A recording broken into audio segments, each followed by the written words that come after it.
My name is Ada Skiles, and I'm the Associate Director of Chapin Hall at the University of Chicago. On behalf of Chapin Hall, I would like to welcome you to our Child and Family Policy Forum. We would like to thank those of you who are here in person and those joining our live webcast for taking the time to be with us today. Today's program is entitled Child Well-Being, a Framework for Policy and Practice. Moderating our panel of experts on this topic is Chapin Hall's Executive Director, Bryan Samuels. I know you will find today's conversation both lively and informative. Again, thank you for taking the time to participate with us today in our program, and I will now turn the program over to Bryan, who will introduce our topic and our panel to you.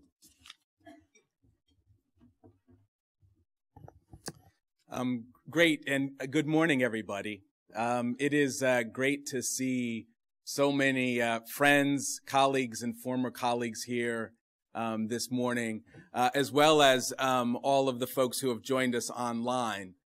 We have been actually looking forward to this forum for quite a while, not suggesting that all the other forums aren't really interesting, but in many respects, the discussion about well-being today goes to the very heart and mission of Chapin Hall. Chapin Hall is an organization that was created in 1985 specifically for the purposes of producing science that changes policies that promote the well-being of the most distressed children and families. So this is the very origin of Chapin Hall, and it's why we thought that this was an important conversation. The other reason why it's an important conversation is because of the growing body of evidence that focusing on the well-being of children, focusing on normal development, ensuring that all children have the basic competencies across the key domains in life and across their developmental trajectories, we know that that science really matters, and that the evidence would suggest that both at a practice level and a program level, as well as at a policy level, there are concrete steps we can take to improve the well-being of children, particularly those served through public systems. When I was the child welfare director in Illinois about 8 years ago, it's been a while, I had the unique opportunity of taking over the agency after it had experienced a dramatic reduction in the number of children that were in care.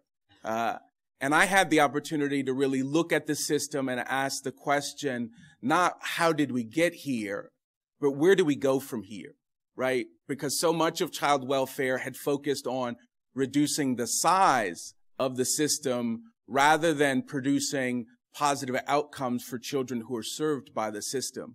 And so we were able to, working with a cross-section of folks, both at the judiciary, as well as in the legislature, as well as on the private agency side, we were all able to come together around a focus on trauma, a focus on the impact of maltreatment on the healthy development of children, and to build strategies that promote their well-being by supporting skills and competencies that allow them to engage in those key domains of life and do well. And what was fascinating about that experience was while we had not been talking about well-being all that often in Illinois, as soon as we started talking about it, everybody got it. It wasn't a mystery. It wasn't a surprise. It wasn't something that folks scratched their head about and said, boy, do we really need to be doing this. It was immediately obvious to everyone that we were in a place where we had an opportunity to do something that was both distinct and important, and folks rallied around that opportunity. I left DCFS and went to the Chicago Public Schools.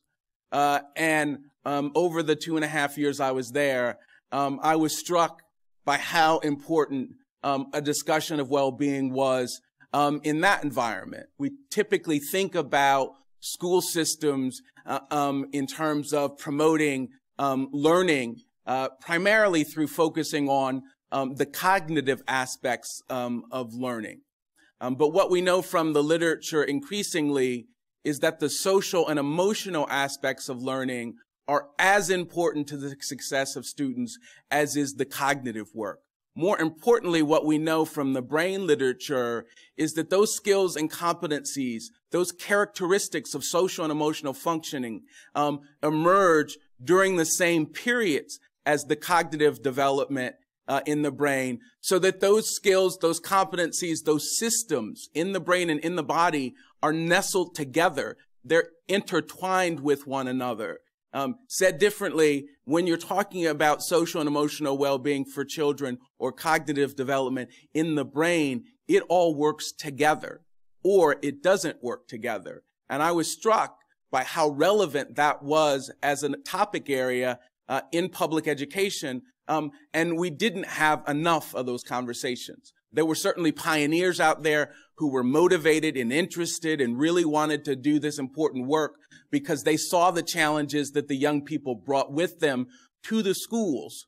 But we did not get the kind of engagement that one would have liked to. But understanding that schools had lots of pressure and lots of other things that they were trying to accomplish. But in those schools where there was an interest, where there was leadership, where there were people who wanted to innovate, we were able to find really concrete ways to really integrate aspects of social and emotional well-being into the classroom and into the school building and into the school day. So the focus of the work that we're going to be doing over the next hour and a half or so is really to leverage 3 individuals who have done really important work. So we have with us Tony Biglan. His bio is included in your materials, as is Roger Wiesberg, as well as Barbara Langford. And what we think is really important about the presentations that they will do is that each of them has spent a considerable part of their more recent days really focused on the application of a well-being approach. So Tony will talk not just about the science of well-being, but examples and opportunities, evidence-based interventions that allow us to move it from an idea that people recognize to a set of skills and competencies that produce positive outcomes for children. Roger has toiled long in the area of social and emotional learning. And he won't just talk about the theory behind it. He'll be able to talk in concrete terms about when you know it, when you see it, knowing it, and where you don't see it, where there are opportunities to promote learning through skills development and competencies. And Barbara's work is really fascinating because what Barbara did, coming from the philanthropic community, was to take the well-being framework that we had originally introduced when I was at the federal government. They took that memo and they focused their energy on the youth who were most likely to age out of the foster care system. And they developed a strategy that represented how to promote well-being for that particular population. And so it's a great example of taking a well-being framework but applying it to a specific population and applying it to a specific context. And I think ultimately that's how we move this conversation to the next level, is finding opportunities to integrate a well-being approach in a concrete way into all of the systems that serve the most vulnerable children. And so we hope that these presentations lay, again, a foundation of active, engaged, and concrete steps towards improving outcomes for children and families by focusing on promoting their well-being. So with that, I'm going to get out of your way.